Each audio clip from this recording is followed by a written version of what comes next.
PSC പഠനമുറിയുടെ പുതിയൊരു ക്ലാസ്സിലേക്ക് സ്വാഗതം. 2024 ഡിഗ്രി ലെവൽ പ്രിലിമിനറി എക്സാമിന് വേണ്ടി കേരള ഹിസ്റ്ററിയിൽ നിന്നും നാഷണൽ മൂവ്മെൻറ്റ് ഇൻ കേരള എന്ന ടോപ്പിക്കിലെ ഏതാനും ചോദ്യങ്ങൾ നോക്കാം. 1927 പാറൻ സ്ക്വയറിൽ ഗാന്ധിജിയുടെ അധ്യക്ഷതയിൽ ചേർന്ന യോഗത്തിൽ രൂപീകരിച്ച സംഘടനയാണ് അന്ത്യോദാരണ സംഘം.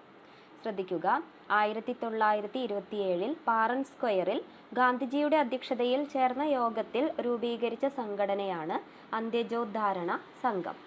കോൺഗ്രസ് സോഷ്യലിസ്റ്റ് പാർട്ടിയുടെ ആദ്യ ദേശീയ ജനറൽ സെക്രട്ടറിമാരിൽ ഒരാളായി തിരഞ്ഞെടുക്കപ്പെട്ട മലയാളി ആരാണ്? EMS ആണ്.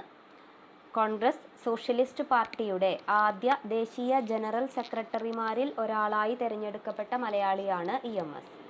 കേരള കോൺഗ്രസ് സോഷ്യലിസ്റ്റ് പാർട്ടിയുടെ ആദ്യ പ്രസിഡന്റ് ആരാണ്? CK ഗോവിന്ദൻ നായരാണ്. കേരള കോൺഗ്രസ് സോഷ്യലിസ്റ്റ് പാർട്ടിയുടെ ആദ്യ പ്രസിഡന്റ് CK ഗോവിന്ദൻ നായരാണ്. കേരളത്തിൽ Congress socialist party communist party of ഇന്ത്യയായി മാറിയ വർഷം 1939 ആണ്. കേരളത്തിൽ Congress socialist party communist party of ഇന്ത്യയായി മാറിയ വർഷം 1939 ആണ്. 1923 പാലക്കാട് കോൺഗ്രസ് മീറ്റിംഗിന് അധ്യക്ഷത വഹിച്ചത് സരോജിനി നായിഡു. 1923 പാലക്കാട് കോൺഗ്രസ് മീറ്റിംഗിന് അധ്യക്ഷത വഹിച്ചത് സരോജിനി നായിഡു ആണ്.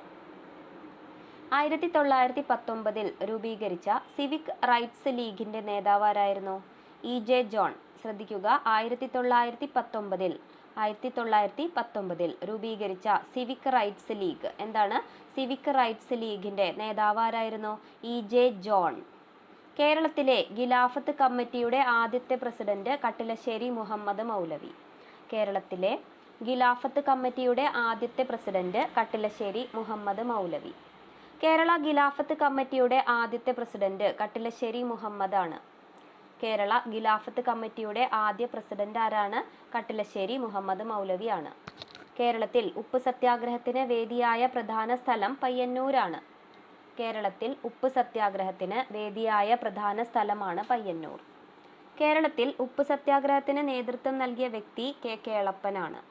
കേരളത്തിൽ ഉപ്പ് സത്യാഗ്രഹത്തിന് നേതൃത്വം നൽകിയ വ്യക്തി K കേളപ്പനാണ്. കേരളത്തിൽ ഉപ്പ് സത്യാഗ്രഹത്തിൽ കേളപ്പനോടൊപ്പം പങ്കെടുത്തവർ എത്ര പേരാണ്?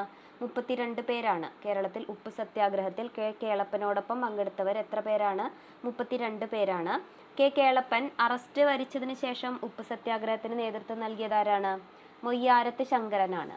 K കേളപ്പൻ അറസ്റ്റ് വരിച്ചതിന് ശേഷം ഉപ്പ് സത്യാഗ്രഹത്തിന് നേതൃത്വം നൽകിയത് മൊയ്യാരത്ത് ശങ്കരനാണ്. പാലക്കാട് നിന്നുള്ള ഉപ്പ് സത്യാഗ്രഹത്തിന് നേതൃത്വം നൽകിയത് TR കൃഷ്ണസ്വാമി അയ്യർ. പാലക്കാട് നിന്നുള്ള ഉപ്പ് സത്യാഗ്രഹത്തിന് നേതൃത്വം നൽകിയത് TR കൃഷ്ണസ്വാമി അയ്യരാണ്. K കേളപ്പൻ അറസ്റ്റ് വരിച്ചതിന് ശേഷം ഉപ്പ് സത്യാഗ്രഹത്തിന് നേതൃത്വം നൽകിയത് മൊയ്യാരത്ത് ശങ്കരൻ.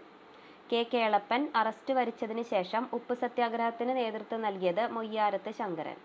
കേരളത്തിൽ ഉപ്പ് സത്യാഗ്രഹ സ്മാരകം സ്ഥിതി ചെയ്യുന്നത് ഉളിയത്ത് കടവാണ്. കേരളത്തിൽ ഉപ്പ് സത്യാഗ്രഹ സ്മാരകം സ്ഥിതി ചെയ്യുന്നത് എവിടെയാണ്? ഉളിയത്ത് കടവ്.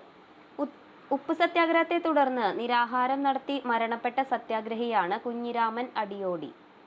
ഉപ്പ് സത്യാഗ്രഹത്തെ തുടർന്ന് നിരാഹാരം നടത്തി മരണപ്പെട്ട സത്യാഗ്രഹിയാണ് കുഞ്ഞിരാമൻ അടിയോടി. പുതിയ അറിവുകളുമായി അടുത്ത ക്ലാസ്സിൽ കാണാം. നന്ദി.